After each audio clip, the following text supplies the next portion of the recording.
వైఎస్ఆర్ కడప జిల్లాలో టీడీపీ నేతల కక్ష సాధింపు చర్యలు శృతిమీరుతున్నాయి.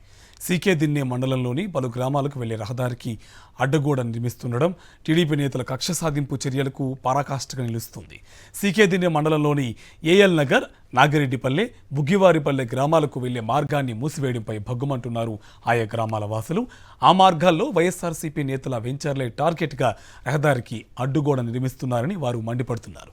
వైఎస్ఆర్సీపీ నేతల రియల్ ఎస్టేట్ వెంచర్లకు దారి లేకుండా చేయాలని టీడీపీ నేతలు కుయుక్తులు పండుతున్నారని, 3 గ్రామాలకు మార్గాన్ని మూసేశారని, టీడీపీ నేతల ఆదేశాలతోనే అధికారులు కక్ష సాధింపులకు దిగుతున్నారని బాధితులు ఆరోపిస్తున్నారు. కడపలో వైఎస్ఆర్సీపీ నాయకుల రియల్ ఎస్టేట్ వెంచర్లను టీడీపీ నేతలు టార్గెట్ చేస్తుండడం తీవ్ర చర్చకు దారితీసింది. గతంలో ఓ కార్పొరేటర్ వెంచర్లోకి ప్రొక్లైనర్లను పంపారు టీడీపీ నేతలు. ఆ తర్వాత ఆ కార్పొరేటర్ను బెదిరించి టీడీపీలో చేర్చుకున్నారు. ఈ నేపథ్యంలోనే వైఎస్ఆర్సీపీ నేతల వెంచర్లే టార్గెట్గా టీడీపీ నేతలు మరోసారి కక్ష సాధింపు చర్యలకు పాల్పడుతుండడం, 3 గ్రామాలకు వెళ్లే దారికి అడ్డుగా గోడ కట్టి మూసివేయడం తీవ్ర విమర్శలకు దారితీస్తోంది.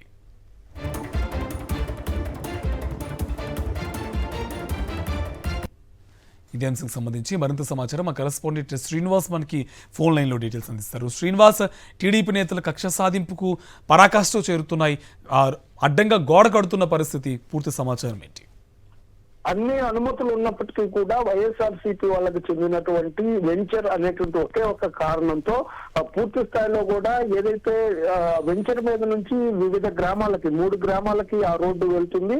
అయితే ఆ రోడ్డు పక్కన హైవే వెళ్తున్న నేపథ్యంలో ఇది బైపాస్ రోడ్డుగా వాడుతున్నటువంటి నేపథ్యంలోనే అక్కడ ఒక బ్రిడ్జి ఉంటుంది. ఆ బ్రిడ్జి మీద అడ్డంగా గోడ కట్టినటువంటి పరిస్థితి ఉంది. అంటే ఆ 3 గ్రామాలకు వెళ్లే దారి కానీ వెంచర్కి వెళ్లే దారిని కానీ పూర్తి స్థాయిలో మూసేసినటువంటి పరిస్థితి అయితే స్పష్టంగా కనిపిస్తుంది. ఎందుకంటే వైఎస్ఆర్సీపీకి చెందినటువంటి కీలకంగా ఉన్నటువంటి ఒక నాయకునికి సంబంధించిన వెంచర్ ఇది అని చెప్పేసి వాళ్ళు ముందుగానే ఒక పథకం ప్రకారం అధికారులకి ఆదేశాలు జారీ చేసి ఈ విధంగా చేస్తున్నారనేది స్పష్టంగా అక్కడ కనిపిస్తున్న పరిస్థితి మనం విజువల్స్ లో కూడా చూస్తున్నాము.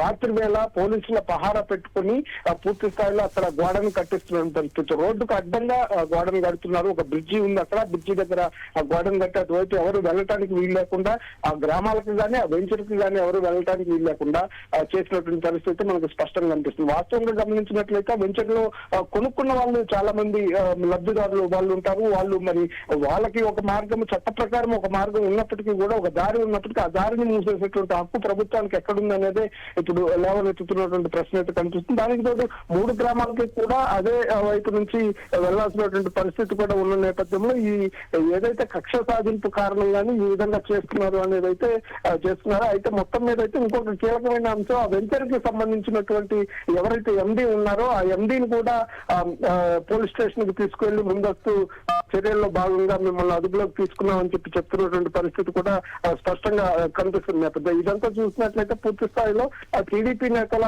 ఆదేశాలతోనే అధికారులు ఈ విధంగా చేస్తున్నారు అనేది అయితే స్పష్టంగా తెలుస్తుంది అనేది ఆరోపిస్తున్నారు. ఆ గ్రామాల ప్రజలు కూడా తమ గ్రామాలకు వెళ్ళేటువంటి దారిని ఈ విధంగా మూసేయటం ఏంటనేది కూడా వాళ్ళు కూడా ప్రశ్నిస్తున్న పరిస్థితి కనిపిస్తుంది. Karthik, right, thank you Srinivas.